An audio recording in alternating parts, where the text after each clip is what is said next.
Selamat pagi anak-anak, salam jumpa dan salam sehat untuk kita semua. Materi pembelajaran kita pada hari ini yakni berkaitan dengan tenaga pembentuk muka bumi yang kedua sebagai kelanjutan dari pertemuan kita sebelumnya yakni tenaga eksogen. Anak-anak dipersilakan untuk membuka buku paket kalian. Yang dinamakan dengan tenaga eksogen adalah tenaga yang berasal dari luar bumi yang bersifat destruktif atau merusak. Artinya keberadaan tenaga tersebut dapat merusak bentukan yang sudah ada di atas permukaan bumi. Ada 4 macam tenaga endogen. Yang pertama adalah pelapukan, yang kedua erosi atau pengikisan, 3 sedimentasi atau pengendapan, dan yang keempat adalah denudasi atau mass wasting. Kita mulai, Ibu akan menjelaskan secara ringkas mengenai keempat macam tenaga eksogen tersebut. Baik, kita mulai yang pertama. Satu adalah pelapukan. Apa itu pelapukan?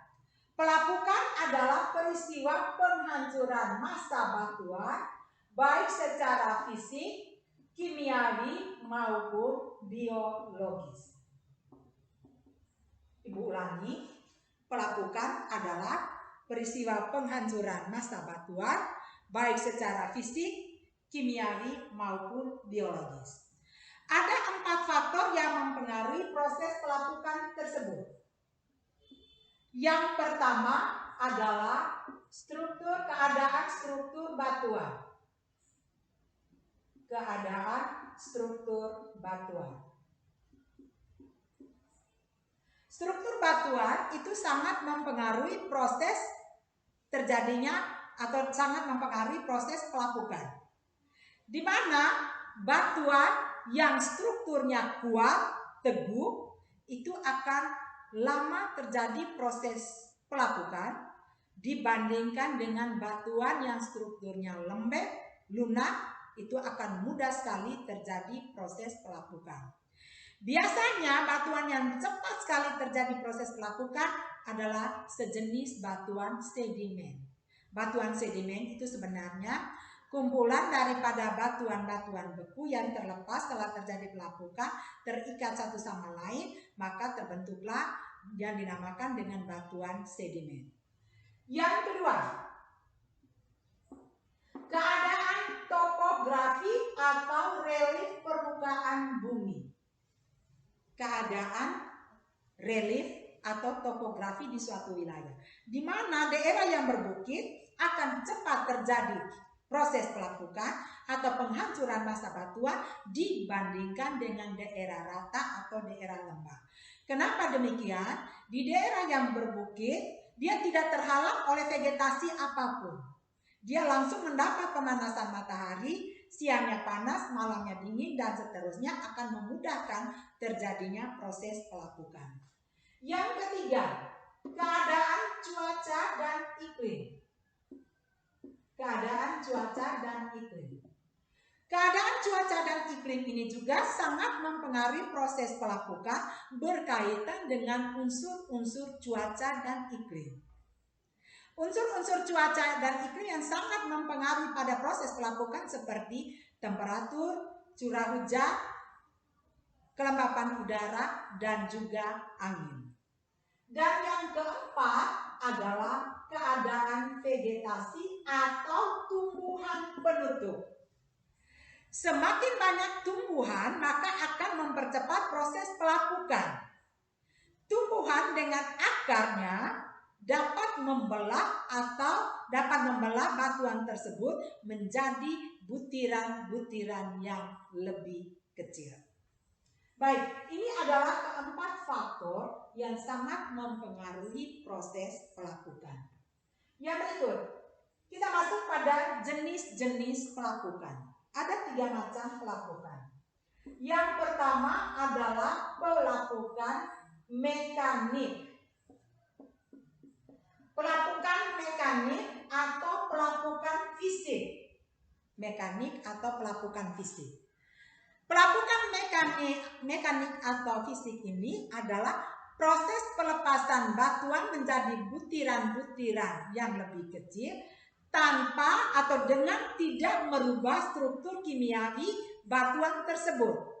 Artinya struktur kimiawi batuan induk sama dengan struktur kimiawi pada butiran batuan yang telah terlepas. Contoh misalnya, di dalam batuan induk ada unsur kalsit ataupun ada unsur CaCO3 atau CO2, maka di batuan serpihannya tadi yang terlepas dari batuan induk, struktur kimiawinya itu sama.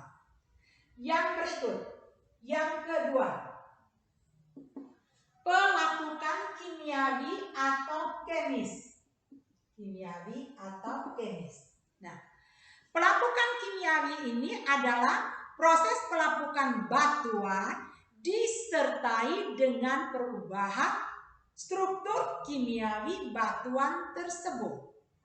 Proses pelepasan atau proses pelapukan batuan disertai dengan perubahan struktur kimiawi batuan tersebut.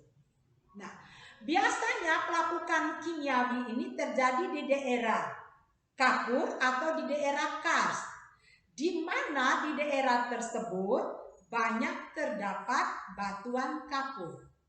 Seperti yang kita ketahui, batuan kapur itu banyak terdapat retakan-retakan atau lubang-lubang di batuan tersebut. Maka retakan-retakan atau celah-celah yang terdapat di batuan itu biasanya dikenal dengan istilah diaklas. Semakin besar diaklas atau semakin banyak retakan-retakan atau celah-celah pada batuan tersebut, maka apabila air hujan turun yang mengandung CO2 atau karbon dioksida, maka diaklas tadi maka akan terjadi proses pelarutan pada batuan kapur melalui diaklas tadi atau melalui retakan-retakan tadi. Sehingga pada akhirnya di bagian bawah retakan atau di bagian bawah diaklas akan terbentuklah corong. Akan terbentuk bentukan yang baru seperti corong. Bentukan seperti corong inilah yang dinamakan dengan dolina. Di bawah diaklas, setelah terjadi hujan, proses pelarutan yang mengandung CO2 atau karbon dioksida, kontak dengan udara, maka dengan O2 udara, maka dengan sendirinya akan terjadi proses pelarutan pada batuan kapur. Saat terjadi proses pelarutan pada batuan kapur, maka bagian bawah daripada diaklas tadi akan terbentuklah corong. Corong yang berasal dari proses pelarutan batuan kapur tersebut. Corong ini yang dinamakan dengan dolina. Nah, di bawah daripada dolina atau corong tadi akan mengalirlah saluran air. Nah, apabila dolina-dolina yang terbentuknya ini banyak celah-celahnya, banyak dolinanya, maka seakan-akan air itu terkumpul di suatu tempat dan mengalir seperti saluran air. Nah, itu yang dikenal dengan sungai atau air bawah tanah. Biasanya aliran air itu deras dari hulu sampai ke bagian hilir, sampai di bagian muara sungai. Itu yang dinamakan dengan pelapukan kimiawi. Ada beberapa bentukan juga selain dolina, selain ini air bawah tanah, ada juga yang berikut adalah stalaktit. Dan juga ada stalaktit dan stalagmit. Nah, stalaktit dan stalagmit ini banyak sekali kita jumpai di daerah-daerah gua kapur. Kita perhatikan gambar di sini. Misalnya ini adalah pegunungan dan di dalamnya itu ada gua kapur. Kalau stalaktit ini dasarnya, kalau stalaktit artinya di sini endapan setelah terjadi air hujan turun di daerah kapur, air hujannya itu meresap ke dalam tanah kapur, karena di sana batu kapurnya atau di gua kapurnya tadi kontak dengan udara, di sana banyak mengandung curah hujan banyak mengandung CO2, kontak dengan udara, maka terjadilah proses pelarutan pada batuan kapur yang berada di gua-gua kapur, maka terjadilah tetesan-tetesan endapan yang berasal dari atap gua, lalu dia membeku di sekitar atap gua yang bentuknya runcing seperti ini. Inilah yang dinamakan dengan stalaktit. Bagaimana dengan stalagmit? Nah, di saat air hujan turun meresap, lalu tetesan-tetesan daripada kapur tersebut dia membekunya di bagian bawah, bentuknya seperti ini. Ini adalah stalagmit. Ibu ulangi, stalagmit, endapan kapur yang menggantung di atas gua kapur, sedangkan stalagmit adalah endapan kapur yang mengendap di dasar daripada gua kapur tersebut.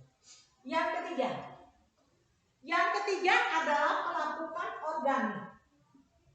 Pelapukan organik ini adalah pelapukan yang diakibatkan oleh aktivitas organisme yang meliputi tumbuhan, hewan, dan juga manusia. Tumbuhan dengan akar tanamannya akan mudah menghancurkan batuan tersebut. Binatang, hewan dengan kotorannya yang ada bisa menghancurkan batuan tersebut. Ataupun manusia dengan ilmu pengetahuan yang dia miliki, dia dapat menghancurkan sebuah batu yang besar dengan cara dia bakar dulu batuan itu, lalu dia siram pakai air secara berulang-ulang kali, maka batuan itu akan hancur. Apabila langsung dihantam satu kali, batuan tersebut akan hancur dengan sendirinya. Baik, itu saja penjelasan singkat dari Ibu perihal ketiga macam pelapukan. Kita masuk tenaga eksogen yang kedua adalah pengikisan atau erosi. Yang kedua adalah pengikisan atau erosi. Tentu kita pernah dengar apa itu erosi atau apa itu pengikisan. Sering sekali kita dengar kalau musim hujan datang, orang katakan bahwa itu erosi. Nah, erosi ini sebenarnya proses pelepasan dan pemindahan massa batuan. Jadi proses pelepasan dan pemindahan massa batuan,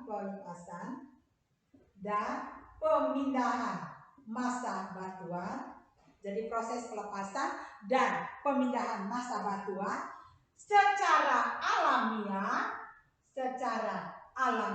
pemindahan batuan secara alamiah dari suatu tempat ke tempat yang lain oleh tenaga pengangkutnya seperti air, angin, ataupun es.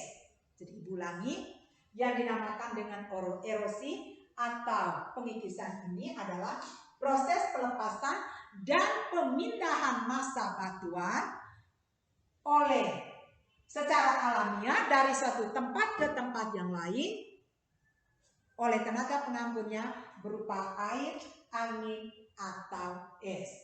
Nah, berdasarkan tenaga pengangkutnya, maka kita kenal ada 4 macam tenaga atau ada 4 macam erosi ini. Jadi berdasarkan tenaga pengangkutnya ada 4 macam erosi atau pengikisan.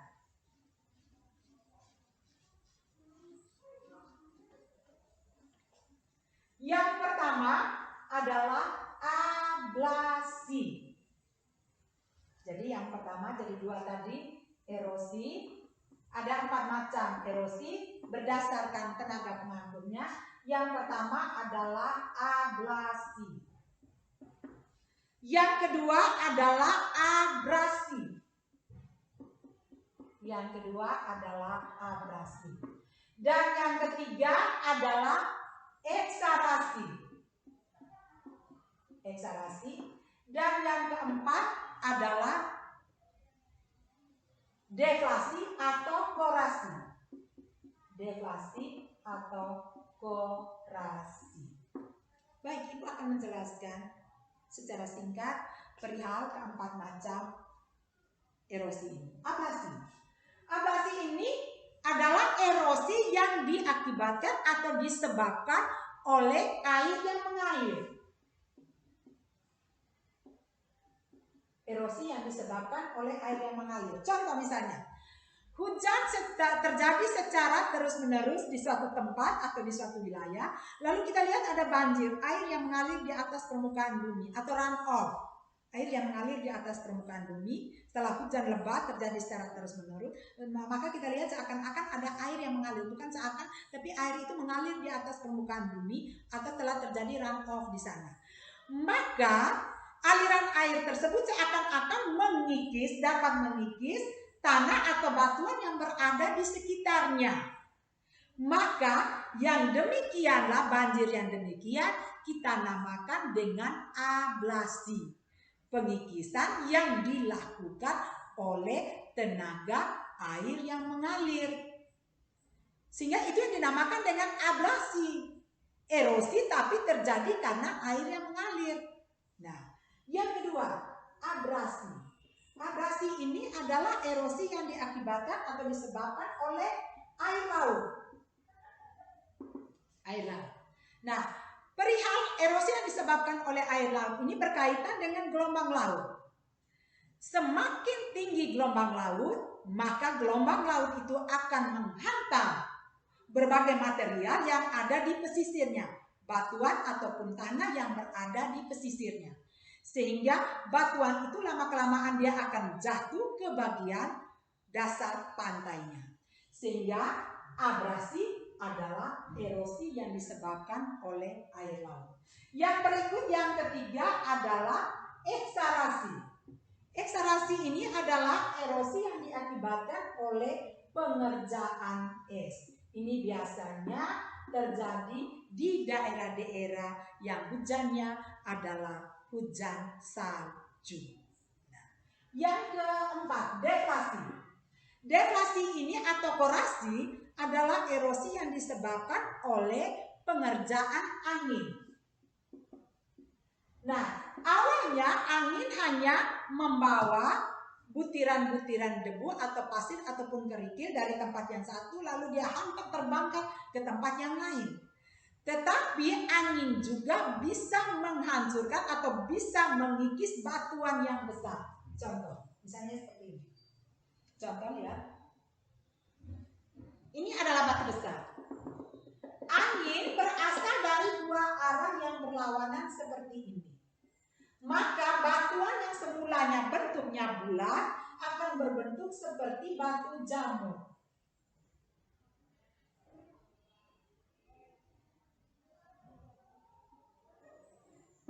Nah, ini karena arah anginnya datang dari dua arah yang berlawanan, dia mengikis batuan di bagian sini.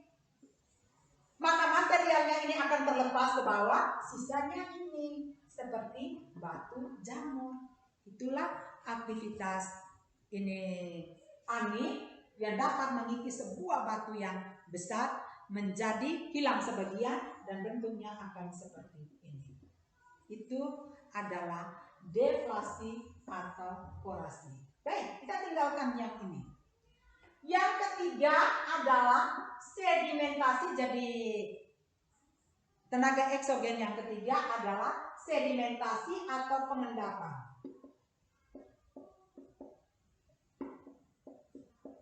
Sedimentasi atau pengendapan. Apa itu sedimentasi? Sedimentasi atau pengendapan ini adalah terbawanya material. Jadi sedimentasi atau pengendapan ini adalah terbawanya material hasil dari pelapukan, material hasil dari pengikisan dan pelapukan, hasil dari pengikisan dan pelapukan,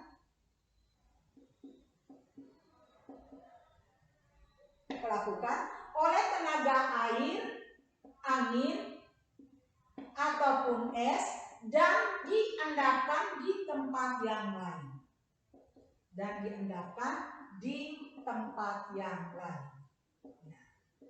kalau masih ingat, kalian masih ingat tentang yang Ibu upload materi tentang ini batuan, macam-macam batuan. Di sana Ibu sudah menjelaskan upload materinya via Google Classroom. Di sana sudah dijelaskan ada 3 macam batuan. Batuan yang pertama adalah batuan beku, batuan yang kedua adalah batuan sedimen, dan batuan yang ketiga adalah batuan metamorf. Khusus batuan sedimen.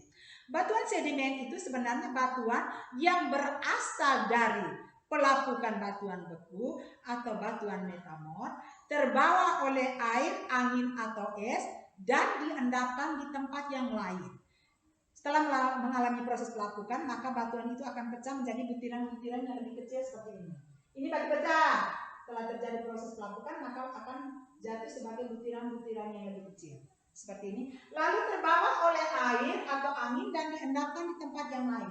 Maka setelah berkumpul di satu tempat, maka batuan itu akan terikat satu sama lain, maka terbentuklah batuan yang baru yang dinamakan dengan batuan sedimen. Batuan yang ini dinamakan dengan batuan sedimen atau batuan konglomerat. Jenisnya konglomerat. Konglomerat itu artinya kumpulan daripada batuan yang bulat, yang kecil, saling terikat satu sama lain. Karena sifat kebatuan, maka dia akan berubah menjadi keras, maka disebutlah dia sebagai batuan sedimen. Nah, ada beberapa pengklasifikasian daripada pelapukan sedimen atau pengendapan ini. Yang pertama, pengendapan yang terdapat, jadi pengendapan oleh air sungai. Oleh air sungai, bentukannya berupa yang pertama, bentukan yang dihasilkan akibat pengendapan oleh air sungai ini. Yang pertama adalah meander. Yang kedua adalah oxbow. Yang ketiga adalah delta. Yang keempat adalah tanggul alam. Dan yang kelima adalah kipas aluvial. Ya, meander, oxbow, delta, tanggul alam, kipas aluvial. Tugas Anda adalah mencari, menjelaskan proses terjadinya meander, oxbow, delta, tanggul alam, dan kipas aluvial disertai dengan gambarnya.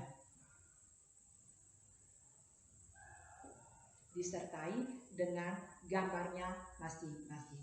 Oke, kita masuk yang kedua. Pengendapan di laut. Jadi dari sini, dari sedimentasi ini, kita masuk ke pengendapan yang kedua.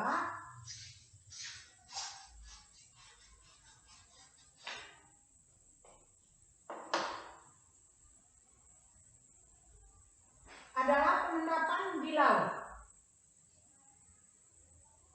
Ada beberapa bentukan hasil dari pengendapan yang terdapat di laut. Jadi yang pertama tadi adalah ini erosi, sedimentasi. Sedimentasinya tadi, yang pertama tadi adalah pengendapan di sungai, oleh sungai. Di sini tadi ada meander, ada oxbow,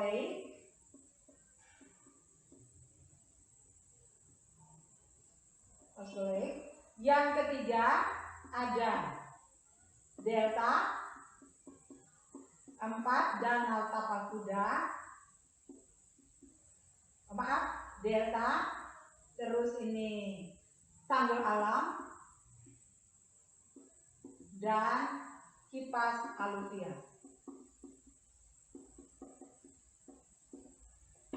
Yang kedua, pengendapan oleh air laut. Pengendapan oleh air laut. Pengendapan oleh air laut ini menimbulkan bentukan. Yang pertama adalah pesisir, yang kedua adalah speed, yang kedua adalah speed, dan yang ketiga adalah tombol. Terus yang ketiga, pengendapan oleh pengerjaan angin. Pengendapan oleh angin, oleh tenaga angin. Ini menimbulkan bentukan berupa yang pertama adalah barcan, yang pertama adalah sendun, yang pertama adalah barcan atau sendun, maaf sendun, yang kedua adalah barcan. Tugas Anda atau tugas anak-anak sekalian, supaya Ibu jangan ngomong sendiri, tugas anak-anak adalah jelaskan dan gambarkan masing-masing bentukan tersebut.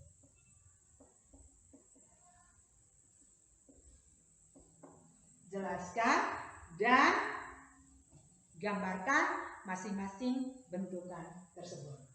Kita masuk yang berikut. Ini yang ketiga tadi sudah sedimentasi. Kita masuk yang keempat adalah denudasi atau maswasting. Jadi yang keempat adalah denudasi atau maswasting. Ini yang ketiga. Sekarang yang keempat, denudasi atau maswasting.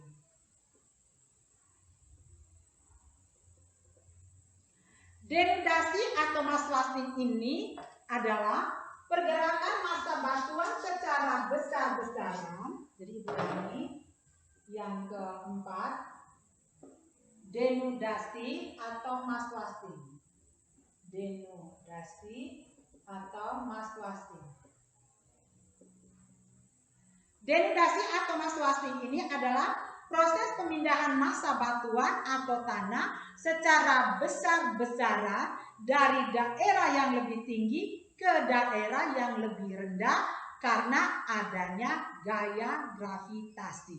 Ulangi, yang dinamakan dengan denudasi atau maswasting ini adalah proses pemindahan massa batuan secara besar-besaran dari daerah yang lebih tinggi menuju ke daerah lembah karena ada pengaruh gaya gravitasi bumi. Nah, ada 3 macam denudasi atau maswasting ini. Ada 3 macam denudasi atau maswasting ini. Yang pertama adalah slow flow.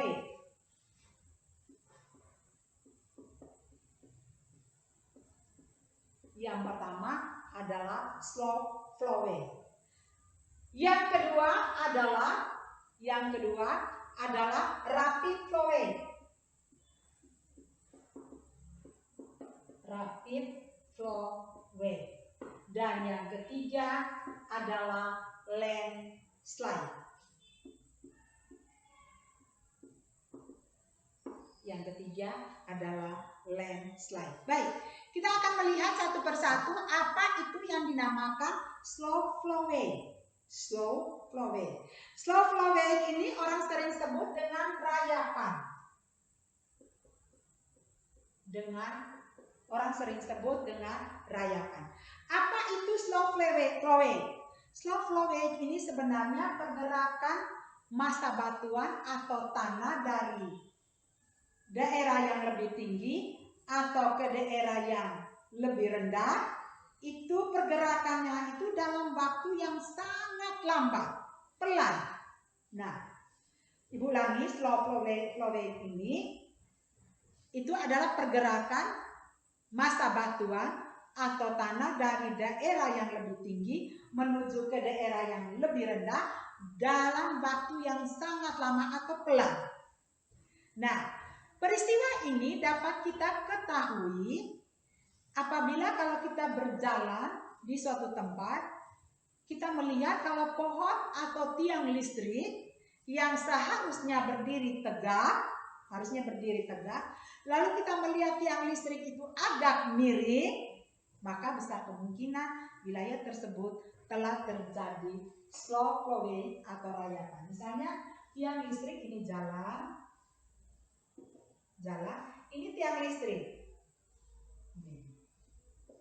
Ini alir ke sana, ini tiang listrik. Tetapi kalau tiang listrik ini bentuknya bukan lagi tegak seperti ini, tapi dia agak miring begini.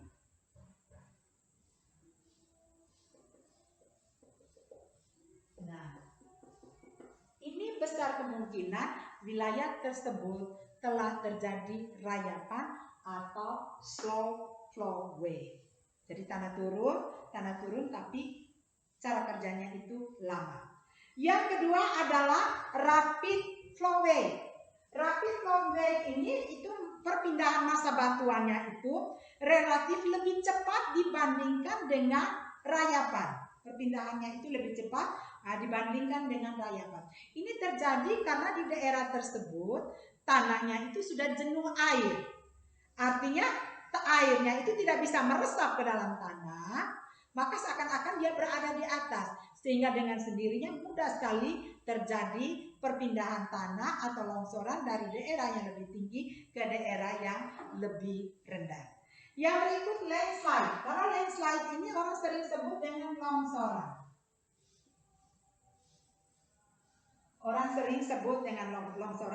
Artinya perpindahan massa batuan atau tanah dalam bentuk blok-blok besar dalam jangka waktu yang cepat.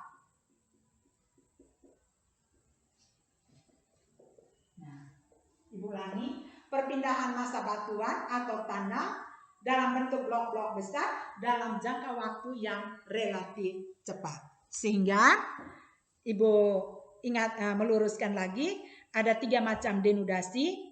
Yang pertama adalah slow flowing atau rayapan, itu sangat lambat. Perpindahan massa batuan atau tanah yang sangat lambat apabila dalam perjalanan kita melihat tiang listrik yang tadinya tegak lalu dia berubah miring, maka daerah tersebut telah terjadi rayapan atau slow flowing. Yang kedua adalah rapid flowing, dia lebih cepat dari rayapan. Nah, kenapa demikian? Karena air tanahnya itu jenuh atau tanahnya itu jenuh air. Airnya tidak bisa meresap ke dalam tanah sehingga dia tertimbun bagian atas, maka dari atas mudah sekali terjadi reruntuhan.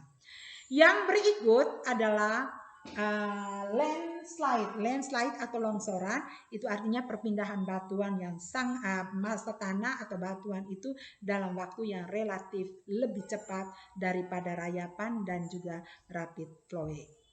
Baik anak-anak, itu saja pertemuan kita pada hari ini. Intinya ada 4 macam tenaga eksogen. Yang pertama pelapukan, yang kedua adalah erosi atau pengikisan, ketiga sedimentasi atau pengendapan, dan yang keempat adalah denudasi atau maswasti. Banyak kekurangan dalam penjelasan ini. Tidak sempurna dalam penjelasan ini. Untuk itu, anak-anakku sekalian diperkenankan untuk mencari tahu sendiri materi mana yang belum dipahami atau belum dimengerti. Apabila Anda menemukan masalah dengan materi pembelajaran ini, silakan tanyakan lewat channel YouTube ini. Ibu sekali lagi tekankan, apabila ada pertanyaan silakan komen di channel YouTube ini.